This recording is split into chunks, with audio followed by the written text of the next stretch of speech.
러시아 군인들이 전선에 도달하기 전에 무언가가 그들을 먹어치우고 있습니다.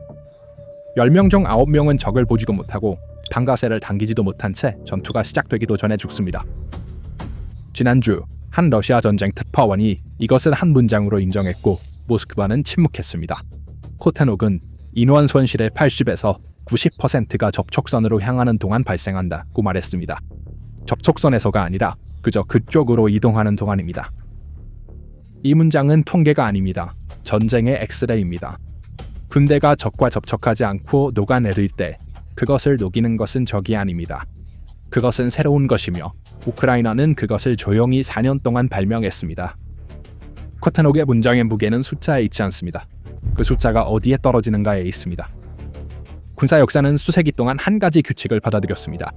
병사들은 두 군대가 서로 접촉하는 접촉선에서 사망합니다.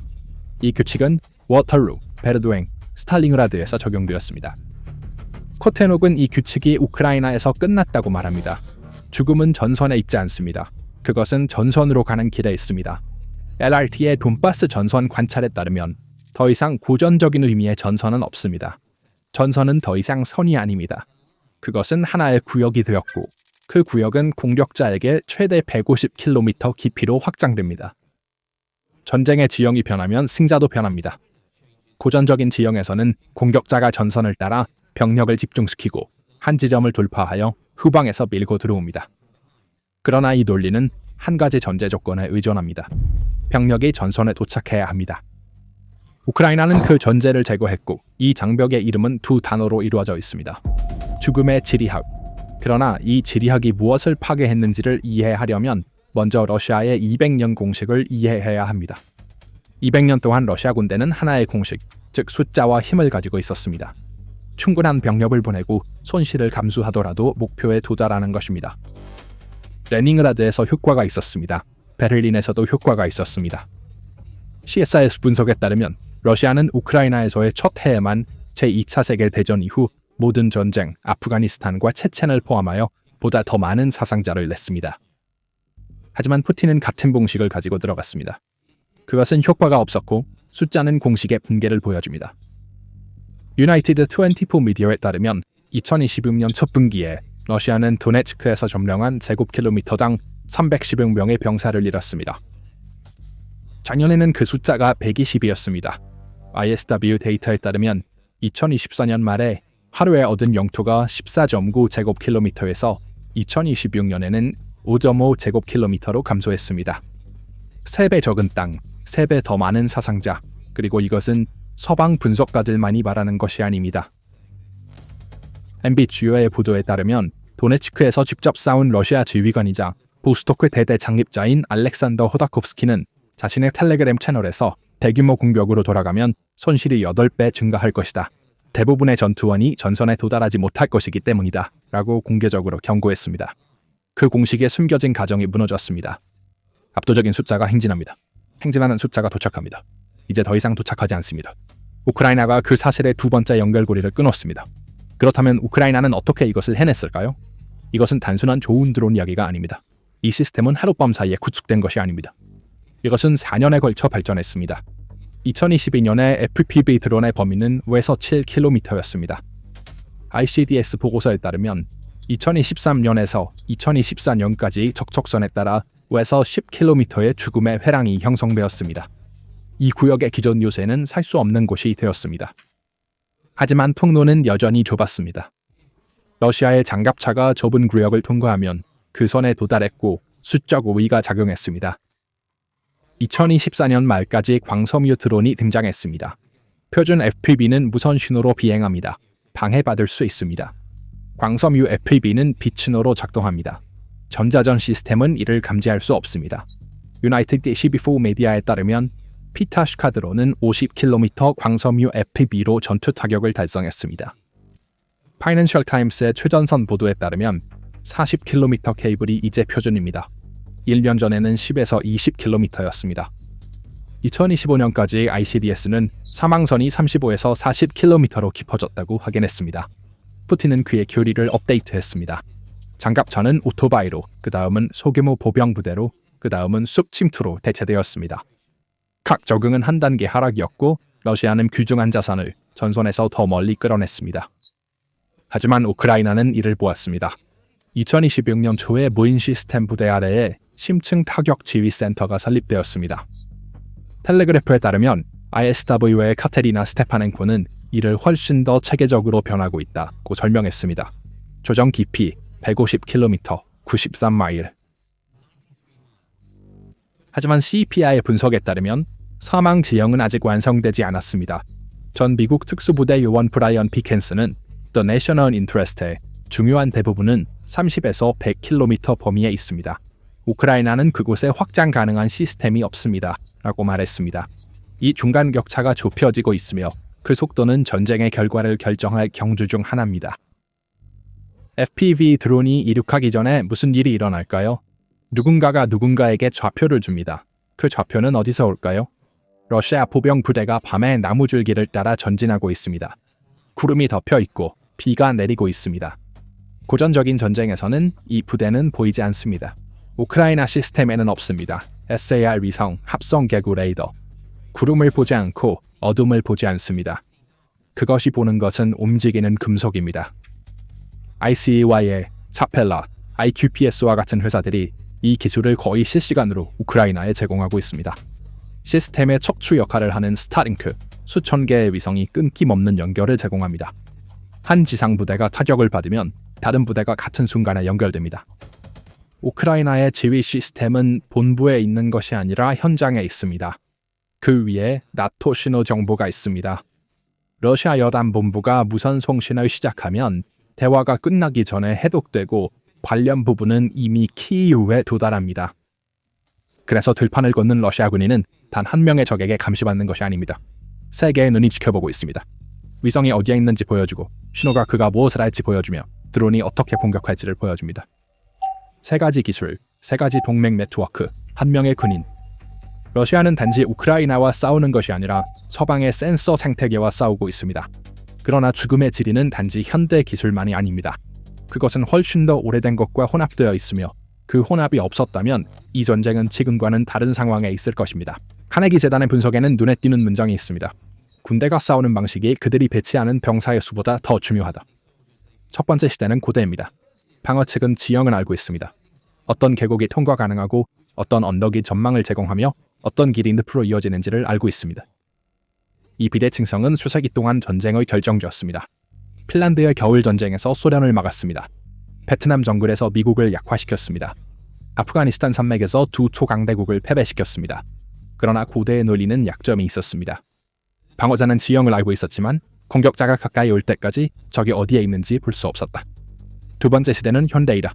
위성은 보고 드론은 추적하고 신호는 듣는다. 하지만 미국과 이라크, 아프가니스탄은 모든 것을 보았지만 지형을 아는 게릴라에 대한 우위로 전환할 수 없었습니다. 보는 것만으로는 충분하지 않습니다. 보는 것과 지형을 결합해야 합니다. 우크라이나는 두 시대를 같은 전장에 겹쳐놓았고 역사적인 아이러니가 나타났습니다. 나폴레옹의 군대는 러시아의 늪에 삼켜졌습니다. 히틀러의 군대는 러시아의 겨울에 삼켜졌습니다. 이제 우크라이나의 디지털 늪이 러시아 군인들을 삼키고 있습니다. 역사적으로 러시아를 보호했던 지리적 무기가 이제 러시아를 상대로 사용되고 있으며 이번에는 물리적인 늪이 아니라 디지털 늪입니다. 러시아 그룹이 나무줄로 들어갑니다. 우크라이나는 모든 나무를 알고 있습니다. 이곳은 그녀의 땅이며 수년간 제도화되었습니다. 동시에 셀이 스캔하고 있습니다. 스타링크가 좌표를 전송하고 있습니다. FPV가 공격하고 있습니다. 앞에서는 드론, 옆에서는 지뢰, 위에서는 정찰, 뒤에서는 하이마스. 4개의 층이 한 병사에게 동시에 내려옵니다. 그중 3개의 층에 걸린 병사는 흔적도 없이 사라집니다. 그리고 여기 진정한 역설이 있습니다. 러시아의 100년 된 교리는 또한 고대의 논리에 기반을 두고 있으며 압도적인 힘과 숫자를 권력으로 봅니다. 그러나 우크라이나는 고대의 이점을 그녀의 편으로 돌려 현대 기술로 무장했습니다. 러시아는 공격자의 고대 교리에 갇혀 현대적인 해답을 추가할 수 없습니다. 양측 모두 같은 역사를 기반으로 하지만 한쪽은 그것을 새로운 것과 혼합했습니다. 다른 쪽은 그대로 적용하고 있으며 전장은 그 차이를 무자비하게 측정합니다. 4년은 짧은 시간이 아닙니다. 반응이 기대되었습니다. 그러나 오지 않았습니다. 왜일까요? 3가지 답변, 모두 나쁜 답변입니다. 첫째, 산업만으로는 충분하지 않습니다. 우크라이나의 분산 모델, 수천 개의 작은 작업장, 주간 업데이트는 러시아 산업 문화에 낯설습니다. 러시아는 드론을 생산할 수 있지만 빠르게 발전시키지는 못합니다. 우크라이나의 FPV는 석 달에 3번 업데이트됩니다. 러시아의 대응 제품은 한 번 업데이트됩니다. 둘째, 의사결정이 고정되어 있습니다.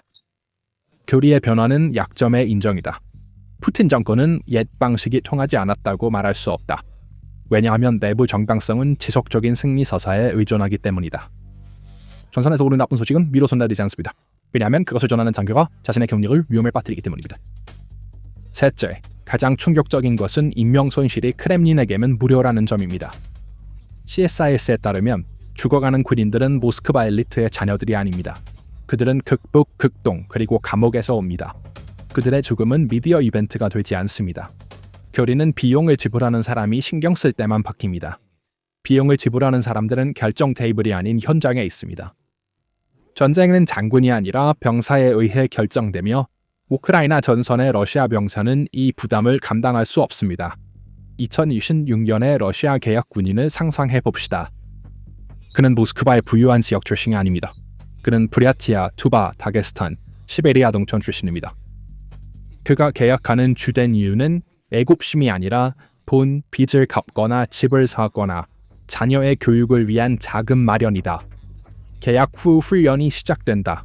기간은 한 달, 때로는 더 짧다. 그 한 달 동안 그는 죽음의 지리학이 요구하는 기술을 전혀 습득하지 못한다. 그의 손에 있는 무기는 점점 1960년대의 AKM과 AK-74 모델이다. 이 병사에게 주어진 유일한 임무는 그 선까지 걸어가는 것이며 아무도 그 선이 죽음의 지리학이 되었다고 말해주지 않습니다. ISW가 러시아 전쟁 포로와의 인터뷰에서 그 장면은 잊을 수 없습니다. 남자들은 정신을 잃고 스스로에게 총을 쏘고 있습니다. NBUA의 보도에 따르면 전투 지역에 있는 러시아 특파원인 셋 작가 알렉세이 스콘키는 텔레그램에 공개적으로 글을 썼습니다. 러시아 지휘관들은 새로 도착한 병사들을 재생 가능한 자원처럼 구식 방식으로 소모하고 있으며 이러한 접근 방식으로는 어떤 봉헌도 상황을 구할 수 없다고 합니다. 알자질에 따르면 2020년 3월에 러시아는 한 달 만에 35,351명의 병력을 잃었으며 이는 새로운 기록입니다. 그 사상자의 96%는 드론에서 발생했습니다. 포병과 소형 무기는 단지 4%를 차지했습니다. 드론은 더 이상 지원 무기가 아니라 전쟁 그 자체입니다. 그리고 여기 이 전쟁의 가장 중요한 방정식이 있습니다. 2026년 1분기 러시아는 약 8만 명의 군인을 모집했지만 9만 명 이상을 잃었습니다. 알자질에 따르면 역사상 처음으로 손실률이 모집률을 초과했습니다. 유나이티드 24 미디어에 따르면 이탈자 수는 2025년에 7만 명에 육박했습니다. 정권은 병사를 자원이 아닌 연료로 사용합니다. 자원은 가치가 있고 보호받고 훈련되고 장비가 갖춰집니다. 연료는 태워집니다. 한번 점화되면 소모되고 교체됩니다. 그리고 연료 탱크의 바닥이 보이기 시작하고 있습니다. 왜냐하면 대체 인력이 더 이상 따라잡지 못하고 있기 때문입니다. 정권의 가장 위험한 비판은 외부에서 오는 것이 아닙니다. 내부에서 나옵니다. 코텐록은 전선에 도달하기 전에 90%가 죽는다고 말했다. 코다쿰스키는 대규모 공격은 손실을 8배로 증가시킬 것이라고 말했다. 수콘키는 병사들이 재생 가능한 자원처럼 소비되고 있다고 말했다. 3명의 이름, 3가지 다른 전선 경험, 하나의 결론. 이 전쟁은 현재의 형태로는 승리할 수 없으며 그들 중 누구도 반전주의자가 아닙니다. 그들 모두 러시아가 승리하기를 원합니다. 그러나 그들은 정권의 전략이 붕괴되었다고 말하고 있습니다. NBA 유해에 따르면 지난 2주 동안 수십 명의 러시아 군사 블로거들이 비판을 쏟아냈으며 라이바르와 같은 100만 구독자 채널도 포함되어 있습니다. 그들은 공세가 막다른 길에 이르렀고 지휘부가 실제 손실을 숨기고 있으며 현재 조건에서는 동원이 무의미하다고 쓰고 있습니다. 크렘린의 반응은 어땠을까요? 크렘린과 연관된 블로거 일리아 레메슬로는 이 전쟁을 희망이 없다고 묘사하고 푸틴을 불법적인 대통령이자 전범이라고 2026년 3월에 언급했습니다. 그 다음날 저녁, 그는 소련 시대의 초발적 정신의학과 관련된 상트페테르부르크의 제3정신병원에 입원했습니다. 정당성 침식은 천천히 시작되다가 가속화되며 그 가속화가 이제 눈에 보입니다. 이 전쟁에는 두 개의 보이지 않는 시계가 있습니다. 러시아의 시계는 침식 시계입니다. 느리고 되돌릴 수 없습니다. 매달 잃어버린 군인들, 증가하는 파령, 심화되는 인구 감소, 내부 목소리 증가. 침식은 어느 순간 치명적인 붕괴로 변한다. 어느 주, 어느 사건, 알 수 없다. 하지만 그것은 올 것이다. 우크라이나의 시계는 자원 시계다. 빠르고 눈에 보인다. 드론 생산 속도, 스타링크 지원, 엔지니어 풀, 동맹 정보 흐름. 모든 부분은 측정 가능하며 측정 가능한 것은 목표로 삼을 수 있습니다. 어느 시계가 먼저 멈출까요? 포테녹은 한 문장을 만들었습니다. 전선에 도달하기 전에 90%가 죽는다. 그 문장은 통계처럼 보였지만 그 아래에는 200년 된 교리의 붕괴, 죽음의 지리학의 부상, 군대 내부의 반란의 목소리, 그리고 두 개의 시계가 뚝딱거리고 있었습니다. 그리고 어떤 시계도 영원히 가지 않는다. 비판은 소셜미디어에만 머물지 않았다. 그것은 공식 국가기관과 지역의회로 퍼졌다. 사마라조마의 69세 의원 그리고리 예레메예프는 드물게 용기를 내어 발언했다. 우리는 푸틴과 함께 특별 군사작전의 실패에 공동 책임이 있습니다. 그는 패배한 대통령으로 역사에 남고 싶지 않기 때문에 공격을 멈추고 싶어 하지 않습니다. 예레메예프의 마이크는 몇 초 만에 꺼졌지만 그 말은 이미 기록되어 홀의 침묵을 깨뜨렸다. 사실 이러한 달담한 발언의 뿌리는 훨씬 깊고 구조적이다. 이 용기의 불씨는 몇 달 전 푸틴의 고향인 상트페테르부르크의 스몰린스코의 시의회에서 점화되었다. 이 지방의회는 단순한 정치적 비판을 넘어 러시아의 가장 큰 금기를 깨뜨렸습니다. 그들은 공식 청원을 국가둠에 제출하여 우크라이나 전쟁으로 인한 반역죄로 푸틴의 해임을 요구했습니다.